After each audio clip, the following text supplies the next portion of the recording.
separated until he told me anything. Why?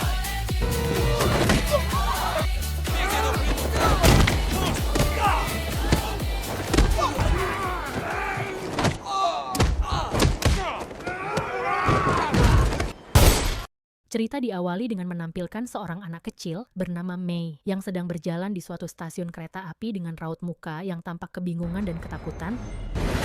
Tak lama kemudian ternyata si Mei sedang disekap oleh beberapa orang. Ternyata orang-orang ini adalah sekelompok mafia Rusia. Lalu si gadis kecil ditanyai tentang suatu angka nomor. Entah apa yang dimaksud oleh kepala mafia Rusia ini. Nomor rumah, nomor HP, atau nomor Toto. Yang jelas nomor ini yang menjadi rebutan orang-orang penting seperti mafia Rusia, triad Tiongkok, dan para polisi korup di kota tersebut pada saat itu. 1 tahun sebelum kejadian tersebut, ternyata Mei tinggal di Cina. Dia hanyalah seorang anak SD, tapi mempunyai IQ di atas normal otak yang jenius, khususnya di bidang berhitung, dan menghafal terbukti saat itu ia mengoreksi jawaban gurunya yang ia nilai salah. Karena kejeniusannya ini, maka sang kepala sekolah memutuskan agar Mei dipindahkan sekolahnya ke Beijing yang lebih cocok untuk anak-anak jenius seperti dirinya. Tetapi Mei mengatakan bahwa ia tak ingin pindah sekolah dikarenakan ibunya sakit-sakitan dan tak ada yang merawatnya. Sedangkan ayahnya hilang entah kemana. Saat pulang sekolah, sekelompok preman datang dan menculik Mei untuk dibawa bertemu Tuan Han. Ia adalah seorang kepala mafia triad yang memiliki bisnis di mana-mana. Mr. Han dalam menjalankan bisnis haramnya tak pernah memakai peralatan digital. Bahkan untuk berhitung pegawainya pun memakai sempoa. Untuk menghindari jejak digital jikalau suatu saat terlibat dengan hukum di wilayah tersebut. Mr. Han meminta Mei untuk menunjukkan kemampuan mengingatnya. Mr. Han mengancam akan membunuh ibunya jika Mei tidak bisa mengingatnya. Papan sempoa yang tadi Mei lihat hanya sekilas, ternyata mampu dia hafalkan posisinya. Akhirnya Mr. Han sangat senang, lalu menjadikan Mei sebagai akuntannya. Dengan dikawal salah seorang tangan kanan Mr. Han yang bernama Chang. Ini dia dapurannya. Diketahui Mei akan dibawa ke Amerika. Karena harus mempunyai berkas-berkas agar bisa tinggal di Amerika, maka si Chang ini menghubungi teman bajingnya yang bernama Kapten Wolf. Ini dia bajingnya. Ternyata dia adalah seorang polisi NYPD yang korup dengan imbalan uang keamanan untuk bisnis Mr. Han yang berada di wilayah tersebut. Tugas Mei adalah untuk menghitung seluruh laba setiap tempat bisnisnya. Begitu terdapat toko yang keuntungannya tak sesuai dari laporan, maka disitulah Chang bersama anggotanya akan membunuh pengelolanya. 785,000. Kejamnya geng bajing ini. Di tempat berbeda, kita diperkenalkan seorang petarung MMA yang bernama Luke Wright, jagoan kita dalam film ini. Setelah bertanding, Luke datang ke rumah sakit untuk menjenguk lawannya. Namun kehadirannya membuat pihak keluarga lawannya itu emosi. Dengan marah, Luke menghajar promotor pertandingannya di sebuah kasino.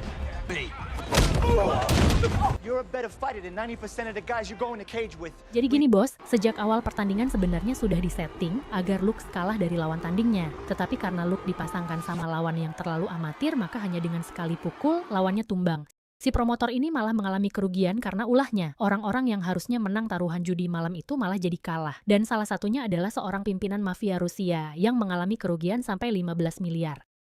Karena tahu mafia Rusia juga mengincar Luke, dia pun langsung gasis pulang ke rumah. Tetapi sayangnya begitu sampai di rumah hal yang tidak diinginkan pun terjadi, dia tertunduk lesu ternyata sudah terlambat karena para mafia Rusia telah membunuh istrinya. Para mafia ini membiarkan Luke bebas dan mereka ingin Luke lebih tersiksa lagi, yaitu dengan membunuh siapapun orang yang Luke kenal. Sejak hari itu, Luke mengalami depresi akut, bahkan tak bisa berbincang dengan siapapun, karena seorang anggota mafia Rusia selalu mengawasinya. Hal ini terbukti ketika di sebuah tempat penampungan malam itu, seorang tunawisma karena kakinya iritasi Luke pun memberikan sepatunya, tetapi ketika ia terbangun di pagi hari, si tunawisma itu telah tewas dengan sayatan di lehernya. Scene beralih ke Mei yang sedang tertidur dan tiba-tiba salah satu bawahan Chang memberitahu bahwa ibu Mei telah meninggal sejak 2 minggu lalu. Beberapa hari kemudian Mr. Han bertemu Mei. Ia menyerahkan sebuah kertas berisikan angka-angka semacam kode yang bersifat sangat rahasia. Tetapi walaupun angkanya sebanyak itu, Mei bisa menghafalkannya hanya dengan sekali melihatnya. Rencananya Mei akan dibawa ke suatu tempat untuk menerima kode rahasia lainnya, tetapi di perjalanan tiba-tiba mobil mereka dihadang oleh para mafia Rusia.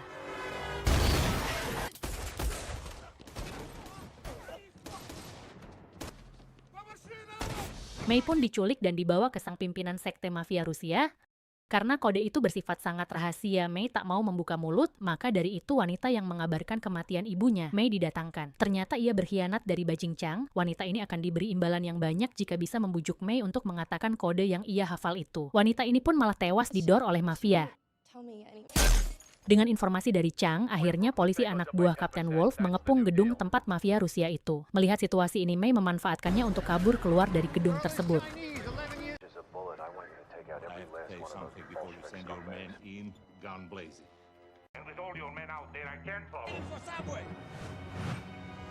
Kembali lagi ke Luke yang terlihat sangat frustasi akan kehidupannya. Dia terlihat ingin mengakhiri hidupnya. Di waktu dan lokasi yang sama, May berusaha kabur dari kejaran para mafia Rusia, mafia Cina, dan para polisi. Disinilah akhirnya ia bertemu Luke, melihat gerak-gerik May yang janggal yang terlihat sedang dicari oleh mafia dan polisi. Luke akhirnya ikut nyusul naik ke kereta melalui cara yang sangat jangan ditiru karena sangat berbahaya.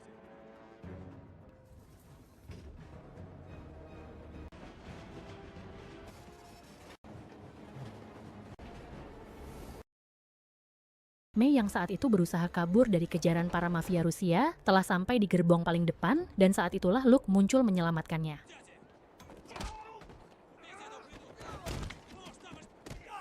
Melihat para mafia Rusia ini adalah orang-orang yang membunuh istrinya, akhirnya Luke pun menunjukkan bahwa dia bukanlah petarung abal-abal. Dengan sekejap mereka semua tumbang. Luke kemudian mencoba menghampiri May, tapi ia terlihat sangat ketakutan dan memilih untuk kabur. Dan tak lama kemudian dua orang polisi berhasil menangkap May. Ternyata dua orang polisi ini adalah teman lama Luke saat masih menjadi polisi, dan kini Luke harus menghajar mereka. Tak lama kemudian para mafia dan rakyat Cina juga mendatangi tempat itu. Makin dibuat penasaran bagaimana anak sekecil May menjadi incaran para bajing. Dengan kemampuan menyetirnya, Luke berhasil membuat beberapa mobil yang mengikutinya mengalami kecelakaan dan ia habisi dengan sangat cerdiknya.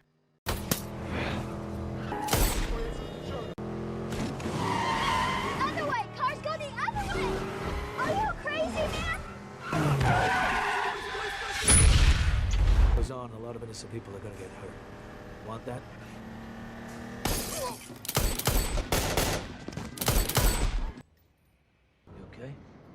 May masih ragu untuk mengikuti Luke, tetapi Luke terlihat berbeda dari orang-orang yang mengejarnya, hanya dia satu-satunya orang yang tidak memaksanya untuk ikut dengannya.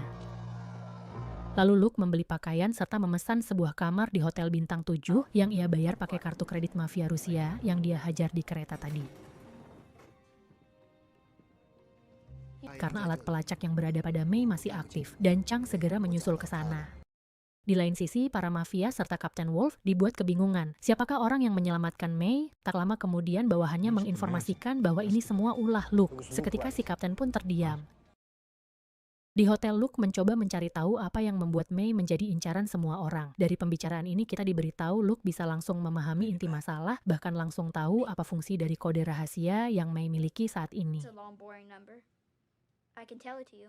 Lalu bajing Chang sampai di hotel dan bertanya ke Mbak resepsionis di kamar berapakah Luke menginap. Tetapi begitu si Mbak ini mau menelepon polisi, Chang langsung menggunakan kekerasan. Beberapa security hotel kemudian muncul dan terjadilah aksi saling tembak.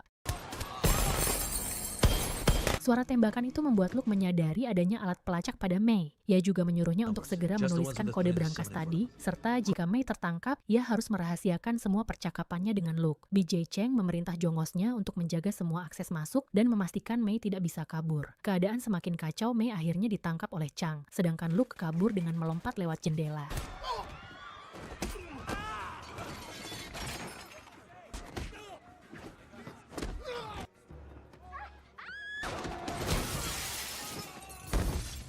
Belum juga bernafas, dirinya kembali dikejar oleh dua orang polisi yang berada di lokasi tersebut. Chang berhasil kabur dari hotel dengan cara menyuruh seluruh orang yang berada di hotel keluar dari sana secara bersamaan.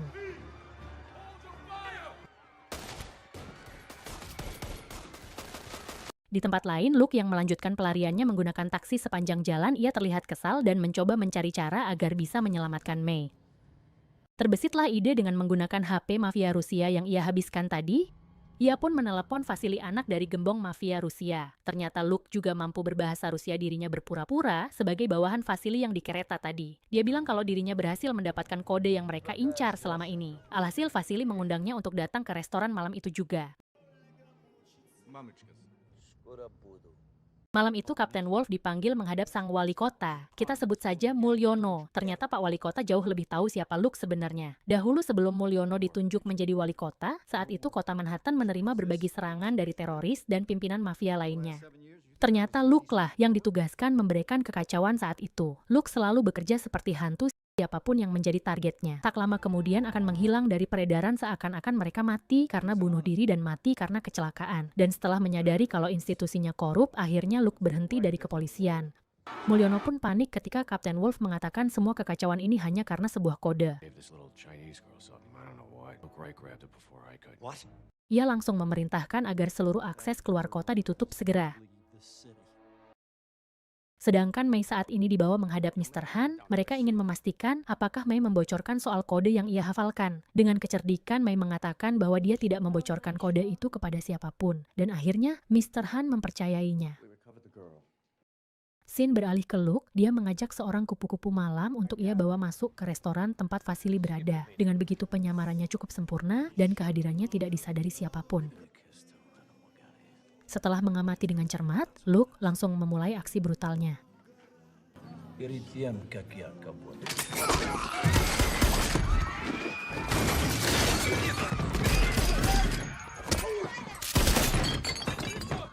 does he drive? And where is it parked? Silver SUV in the alley outside. Luke kemudian menelepon gembong mafia Rusia. Ia mengancam jika tak memberikan informasi yang ia mau akan terjadi dua hal yang tidak diinginkan. Pertama, anaknya yaitu Vasily akan ia siksa hingga beda alam. Dan yang kedua, ia akan menghancurkan setiap bisnis yang mafia Rusia kelola dan keluarganya akan hidup menderita.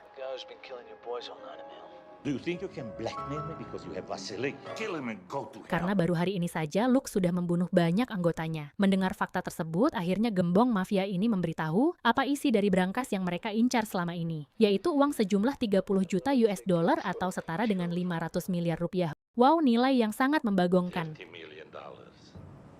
Letak berangkas itu di sebuah klub malam milik Mr. Han yang tak akan bisa diterobos oleh Luke seorang diri. Dan satu berangkas lagi adalah sesuatu yang juga bernilai 30 juta. Luke menghubungi Kapten Wolf untuk bekerja sama dengan penawaran 30 juta US dollar tersebut akan dibagi 6 orang sebagai dana pensiun, karena hanya Luke yang hafal kode berangkasnya. Luke pun memperlihatkan anak gembong mafia Rusia yang telah ia sekap di bagasi mobilnya, sebagai bukti bahwa Luke telah mendapatkan kode berangkas tersebut. You know what? Screw this. Hey, this now is in here. There's an exchange happening tonight. Dan akhirnya aksi nostalgia pun dimulai. Mereka berenam memporak-porandakan klub malam milik Mr. Han.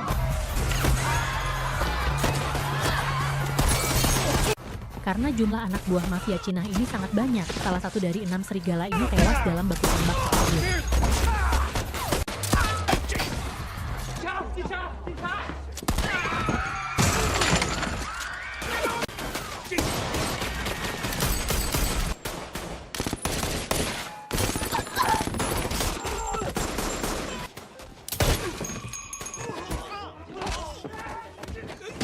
Terlihat betapa serakahnya Kapten Wolf, ia bahkan berkhianat dengan menembak salah satu rekannya dari belakang dan berpura-pura itu adalah ulah para mafia.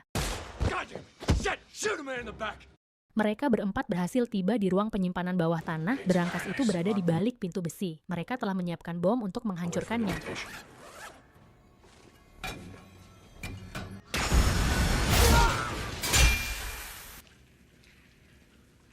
Sebelum membuka berangkas, Luke meminta 3 rekannya yang tersisa untuk menaruh semua senjata mereka di lantai. Luke tahu betul isi otak mereka yang suka berkhianat. Dengan melakukan satu kombinasi angka yang sengaja dia lewatkan Luke, ternyata hanya... Ya, itu semua hanya untuk mengacoh rekannya dan sekarang tersisa Kapten dan Luke, hingga Luke menyuruh Kapten ini yang membuka berangkasnya. Sampai dengan kesepakatan bahwa Luke akan membiarkan Kapten tetap bernafas asalkan dia bisa diajak bekerja sesuai dengan apa yang Luke inginkan. Dengan begitu, Kapten Wolf akan tetap aman.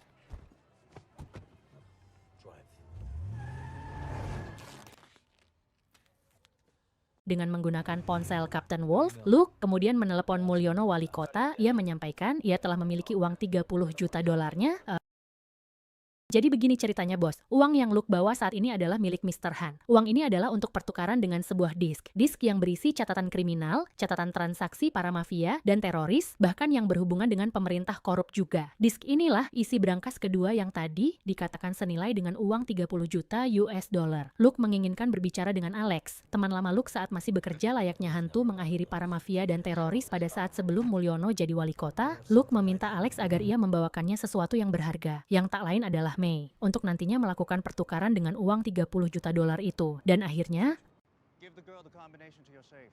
It's the deal. sungguh mengerikan kemampuan berkelahi si Alex ini. Dalam sekejap para mafia anak buah Mr. Han tewas. Entah bagaimana caranya ternyata Luke telah berada di ruangan Mulyono. Dia mengancam Mulyono dan agar memberikan disk yang diberangkas tersebut. Setelah mendapatkan disknya, Luke akhirnya bertemu dengan Alex guna melakukan pertukaran uang 30 juta dolar dengan May. Alex will kill you, you know? Dengan May sebagai Sandra, di tangan Alex tentunya ini sangat tidak menguntungkan bagi Luke karena Alex juga sangat jago berkelahi. Lalu yang terjadi? Oh, ternyata lagi-lagi May kembali menyelamatkan Luke dengan menembak kaki Alex hingga Luke segera menghabisi Alex. Sebenarnya saat ini Luke lah yang jackpot, uang 30 juta US dollar di tangannya, May juga selamat bersamanya, sedangkan disk berisi catatan HM juga dia bawa. Tetapi Luke mengembalikan 30 juta US dollar kepada Mr. Han dengan catatan Mr. Han harus segera meninggalkan seluruh bisnisnya di daerah itu dan kembali ke negaranya. Jika tidak, maka catatan hitam di dalam disk akan tersebar ke seluruh bank dunia. Ternyata kaset disk itu bisa menjadi senjata ampuh mereka berdua agar tetap aman dari para mafia dan para oknum pemerintahan yang korup. Dan kemudian mereka berdua memutuskan untuk memulai hidup baru dan film pun tamat.